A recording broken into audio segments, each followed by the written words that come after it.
A paz de nosso Senhor Jesus Cristo, mais uma vez, mais nessa breve reflexão a respeito da unidade cristã, da comunhão em uma igreja e a fé.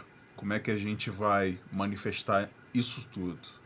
Unidade, comunhão e fé.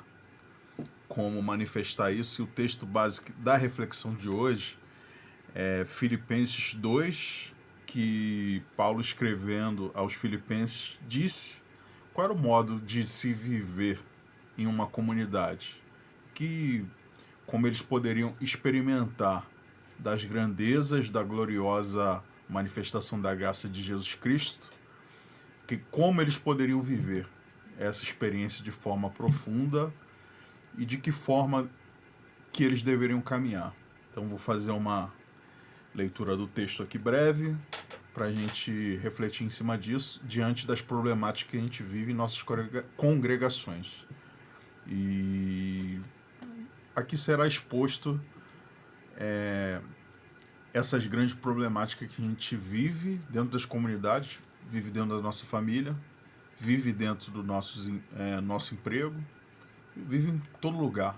Essa desarmonia, essa desunião é uma coisa da sociedade em geral que acaba afetando até a nossa igreja. Então vamos fazer uma breve reflexão. Inicio lendo Filipenses 2, versículo 1. Portanto, pelo conforto que há em Cristo, pela consolação que há no amor, pela comunhão no Espírito, por toda a ternura e compaixão, levai à plenitude minha alegria, pondo-vos de acordo no mesmo sentimento, no mesmo amor, numa só alma, num só pensamento, nada fazendo por competição e nem por vangloria, mas com humildade, julgando cada um outros superiores a si mesmo, nem cuidando cada um do que é seu, mas também do que é dos outros. Tende em vós o mesmo sentimento de Cristo Jesus. Ele, estando em forma de Deus, não usou do seu direito de ser tratado como um Deus, mas se despojou, tornando-se em forma de servo, tornando-se semelhante aos homens. E reconhecido em seu aspecto como um homem, abaixou-se, tornando-se obediente até a morte, e a morte sobre uma cruz. Por isso Deus soberanamente o elevou e lhe conferiu o nome que está acima de todo nome, a fim de que ao nome de Jesus todo joelho se dobre, nos céus, sobre a terra, sob a terra, e toda língua proclame que o Senhor é Jesus Cristo, para a glória de Deus Pai. Então, um dos traços que a gente vê contrário à desunião, à desordem, à carnalidade, à desunião, ao desamor, e tudo tipo contrário a essa convivência harmoniosa, como o texto diz, num só amor, numa só alma, num só espírito, num mesmo sentimento. A gente tem vivido isso em nossas comunidades? Temos vivido em nossas comunidades? Ou estamos assim competindo um contra o outro para parecer ou mais santo, ou parecer mais espiritual, ou parecer que temos talentos de, não sei, instrumental, de canto? É o meu canto que chega lá em cima no céu, ou é da congregação inteira? É o meu louvor específico, eu como pessoa física? É o meu louvor que chega ao céu, não o nosso? Então o texto está falando exatamente isso. A vaidade e o egocentrismo, que é marca da humanidade assim em si. Todo mundo corre pensando que é seu, no seu próprio objetivo, na sua própria vontade. E na igreja a gente aprende a seguinte forma: corremos por todos. Nos achamos menor do que aquele nosso próximo. Somos servos, a gente aprende isso de Jesus Cristo, que aquele que quiser ser o maior será o menor, será servo de todos os irmãos. Esse será o maior. E esse exemplo a gente aprendeu dele. Não é à toa que o texto aqui diz que ele se humilhou de uma tal forma que foi exaltado acima de tudo que há no céu. Por quê? Se despiu de qualquer glória. Viveu como homem, foi para a cruz, pagou os nossos pecados e por meio dele a gente tem a vida eterna. Por meio de Jesus Cristo a gente tem a vida eterna. E ele, como primogênito de toda a criação, ele foi o mais humilhado e ele é o mais exaltado entre todos. Então, esse é o exemplo. Lembra que no nosso meio aqui cristão a gente tem sempre aquele jargão que está na Bíblia, consta na Bíblia, que é os humilhados serão exaltados. A gente fica sempre dizendo isso, os humilhados serão exaltados. Aí a gente é humilhado na nossa percepção, somos humilhados no nosso emprego, acreditamos que Deus vai fazer o quê? Nos exaltar. A gente é humilhado na família, a gente crê que Deus vai fazer o quê? Vai fazer justiça, vai nos exaltar. Ou a gente é humilhado numa congregação, a gente acha que Deus vai fazer o quê? Vai praticar a justiça e vai nos exaltar. Só que exaltação não tem nada a ver com isso aqui, com essas coisas que eu apresentei aqui. Tem nada a ver com isso. A exaltação, ela está falando no sentido de redenção. Redenção e transformação. Nossa.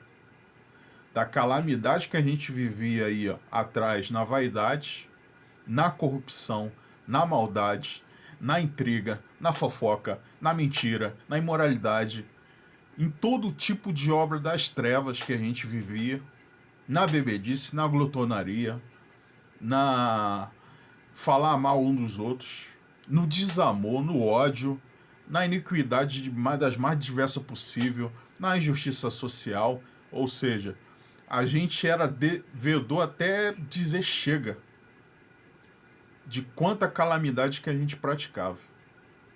E tudo contrário ao ensino e à justiça de Jesus Cristo. Que a justiça de Jesus Cristo é o quê? O amor, a piedade, a justiça no sentido amplo das coisas. No sentido amplo das coisas. Ela não fica nessa aparência religiosa dizendo: sou piedoso porque oro 12 horas. Sou piedoso porque jejuo 3 dias seguidos. Sou piedoso porque só como legume.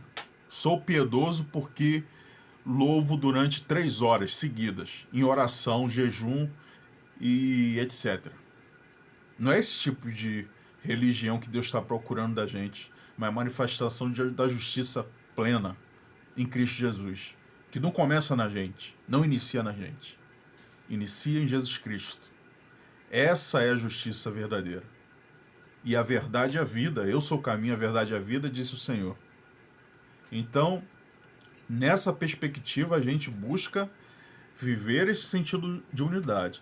Se no nosso seio, da nossa igreja, na nossa família, tá ocorrendo isso, uma competição, uma vangloria, um se achando melhor do que o outro, um se achando maior do que o outro, um passando por cima do outro por conta do seu próprio egoísmo. Isso está alinhado com a justiça de Deus, isso está alinhado com o propósito de Jesus Cristo. Ele, Jesus Cristo, sendo filho do próprio Deus, andou no meio de gente pecadora como a gente. Quando ele chama a gente, tu acha que estávamos assim na condição de santidade plena, a ponto de Deus vir aqui nos arrebatar, levar lá para cima no céu, porque a gente, santidade, meu filho, que santidade que vocês vivem aí. E eu vou tirar vocês disso porque vocês praticam a justiça. É isso? Acredito que não. Então, Deus manifesta a sua glória quando Cristo Jesus morre por todos nós que cremos nesse sacrifício perfeito, quando nós ainda éramos pecadores, como diz Paulo, onde Cristo Jesus morreu por nós, quando nós ainda éramos pecadores. E isso está vindo de alguém que praticava a religião mais formal que existia, a religião judaica. e era zeloso em todas as práticas que prescrevia aquele sistema. E ainda assim, ele se considera o pior dos pecadores, porque perseguiu o Senhor da Glória. Ele perseguiu Jesus Cristo. E encontrou redenção porque a misericórdia e a graça de Jesus Cristo. Então, na misericórdia, na graça de Deus, na fé em Jesus Cristo, não há espaço para nenhuma espécie de soberba, arrogância, prepotência contra o próximo, independente de quem ele seja. Porque Jesus Cristo diz: amai os vossos inimigos, orai por aqueles que vos perseguem. Fazendo assim, assemelharão ao vosso Pai que está no céu. Porque ele faz seu sol sobre bons e maus, sobre justos e injustos. Fazendo assim, vocês serão perfeitos, como o vosso Pai é perfeito no céu. Então essa é a bondade de Deus. Que se você voltar lá no Gênesis lá, vou citar um exemplo aqui rapidinho, rápido e fácil. Quando Caim mata seu irmão Abel e Deus lança aquele juízo sobre ele, Deus ele permitiu que Caim continuasse a existência dele. Tivesse filho, tivesse mulher, fosse para uma cidade. Essa é a graça de Deus. A graça de Deus ela chama para a gente muito mais do que isso, do que Caim viveu. Mas um sentido de redenção que a gente pode viver como Paulo de Tarso viveu. O que? Da conversão ao Senhor. A redenção. Frutos do Espírito. A presença de Deus manifesta por meio de Jesus Cristo e por meio do Espírito Santo e a comunhão dos santos. Então é isso. Esse é o chamado para a igreja. Não essa disputa aí, quem é o melhor cantor, quem é o melhor músico, quem é o melhor adorador, o tal dos levitas. Quem são os melhores levitas? Estamos vivendo o tempo de Levi? Existem levitas ainda hoje? Ou somos da ordem segundo Melquisedeque, nosso Senhor Jesus Cristo? O concerto de Levi eu acho que já foi. Estamos no Novo Testamento, então levitas esquece. Deus ele procura, como em João 4 diz, Deus procura os adoradores que adorem espírito e verdade. Deus não está procurando cantor, não. Porque se ele procurasse cantor, ele ia nesse meio secular e todo, ia chamar todos esses cantores aí, das melhores qualidades aí do mundo. Que tem os melhores dons, melhores músicos, melhores violonistas, melhores baixistas, bateristas. Deus ia fazer uma seleção aí dos melhores talentos que a gente vê aí na música. Ia trazer tudo para dentro da igreja. É isso que ele está fazendo? Ou ele está procurando adorador, de fato? Mesmo sem saber cantar, mesmo sabendo mais louvo aqui, ó, do íntimo do ser. Do íntimo do ser se louva ao Senhor. E a música, o salmo sai verdadeiro. Porque se vive, é espírito. O Senhor habita e faz com que tenhamos comunhão com Ele. Então Deus ele não está procurando a nossa métrica. Você, eu, assim, estou fazendo esse, não sou pastor, mas faço isso. Proclamo a palavra de Deus. Não é minha eloquência, não é minha homilética, não é minha forma de expressar, não é minha sabedoria terrena, carnal e maligna, não é absolutamente nada de mim. Deus me capacita, primeiro, eu viva na minha vida. Segundo, eu manifeste isso diante do meu próximo. Como Jesus diz em Mateus 6, lá no início. Quando diz que a sua religião ela tem que estar em alinhado com o Pai que está no céu. O Senhor sabe que você está praticando. O Senhor sabe que você está vivendo. O Senhor sabe que você está jejuando. O Senhor sabe que você está louvando. E Ele te recompensa. Você não precisa aparecer diante de ninguém. Então, essa é a religião. Como Tiago 1,27. Que é praticar toda espécie de justiça diante do órfão e da viúva, daqueles que necessitam, dos nossos irmãos carentes dentro da comunidade e manter-se incontaminado com nenhuma prática desse mundo caído, vaidoso, cruel e vil. É isso que o Senhor nos chama. Viver essa perspectiva da graça manifesta por meio do seu Filho Jesus Cristo, que ensinou a gente tudo que a gente precisava. Saber a respeito de Deus, a viver, e capacitou seus servos para deixar registrado para nós. E o português, ele às vezes embola até a gente.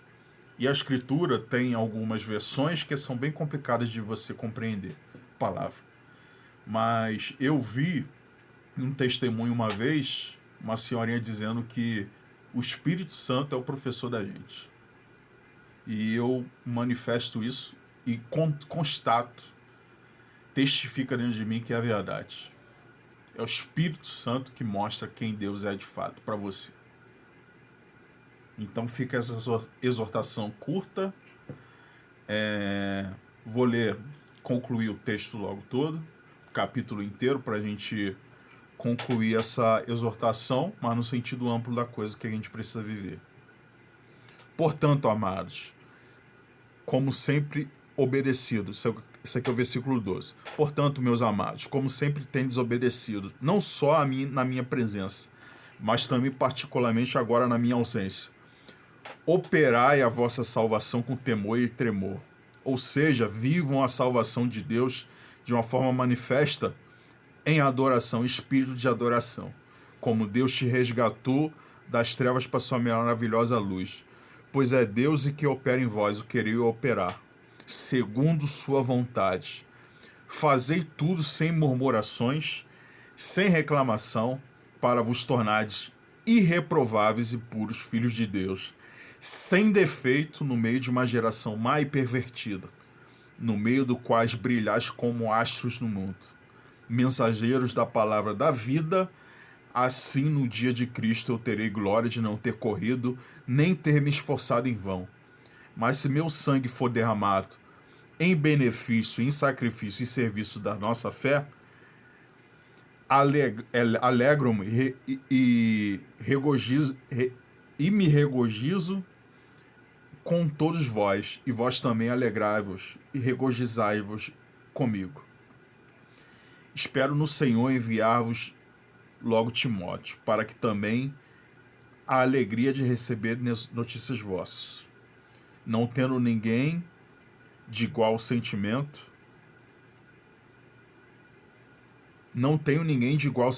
que tão sinceramente como ele se preocupe com o que vós diz respeito, pois procuram entender os seus próprios interesses e não de Jesus Cristo. Quanto a ele, vós sabeis que prova deu como filho ao lado do Pai. Ele serviu comigo a causa do Evangelho. Espero, pois, enviá-lo logo que puder, ver como vão as coisas comigo. Tenho fé no Senhor de que eu mesmo possa logo ir aí. Aqui é o complemento da carta dizendo que Paulo ia enviar Timóteo, que estava no mesmo espírito de Paulo, estava aprendendo de Paulo, estava crescendo na graça do conhecimento de Cristo por meio da ministração de Paulo, e o procedimento de Timóteo era parecido. Timóteo era uma pessoa jovem. Timóteo não era uma pessoa velha, era uma pessoa jovem. Paulo já era um veterano. Então, independente se você é veterano, independente se você é jovem, viva para a glória de Deus no sentido mais simples e puro e humilde possível, que é a vida por meio de Jesus Cristo, o santo, o verdadeiro, aquele que é amor, aquele que é humildade, aquele que é justiça, aquele que manifesta todos os atributos das excelências de quem Deus é, o Pai, é de fato. Então, ficamos com essa reflexão, que Deus possa iluminar muito mais além do que eu possa falar aqui e comunicar. No teu íntimo, Deus comunique o que você realmente precisa mudar, que você precisa mudar, né? As bênçãos aí, como esses bispos aí estão fazendo por aí, abençoando, Salmo 91, né? Salmo 91, que o diabo usou o Salmo 91 também para tentar perverter Jesus Cristo. Mas a gente fica por aí. A gente não vai entrar em polêmica. Não é o foco do meu canal. Não quero entrar em polêmica com ninguém, mas sim manifestar o que a palavra realmente tem de proposto. Falsos profetas, a palavra vai dizer que tem, e muito. Ensinando pessoas não o caminho. O caminho quem é? Jesus Cristo. Não tem ensinado Jesus Cristo. Tem ensinado outra coisa. E como eu me propus de não criar polêmica, não me envolver em polêmica, continuo nesse mesmo espírito. E que Jesus Cristo ilumine a vida de cada um de vocês, conceda a sua graça de entendimento, quem Ele é, o que Ele propõe, o que Ele manifesta, o que Ele espera de você. E termino com uma oração simples, pedindo graças para todos nós, livramentos verdadeiros. Senhor, peço pela Tua graça e misericórdia, agradeço por esse dia de cada um que vê esse vídeo, de lutas diversas, de trabalho para muitos, ou seja o que vivemos no dia de hoje, mas que o Senhor possa derramar na Tua graça o Teu entendimento e o sentido da comunhão, da esperança viva que tem por meio do Senhor, pela transformação que há em Ti, Jesus, e por meio da vida que vem por meio de Ti, onde a gente não precisa de águas novas, porque o Senhor é a fonte da água viva.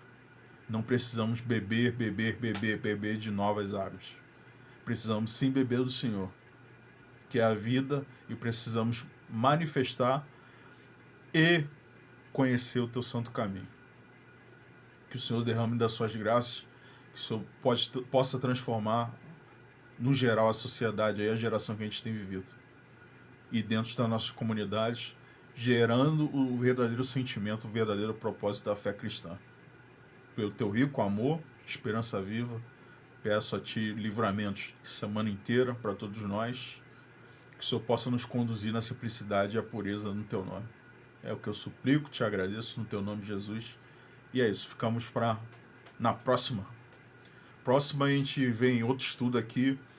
Eu me propus a falar sobre Mateus, mas até o dia de hoje eu não consegui. E a gente vai aleatório, vai surgindo aí, Deus vai iluminando, e a gente vai gravando uma coisa simples, até o dia que eu vou conseguir, de fato, fazer o estudo de Mateus todo e todo o Novo Testamento. Se Deus quiser, fica isso. Graça e paz para todos. Ficamos nesse espírito, nessa comunhão. Amém.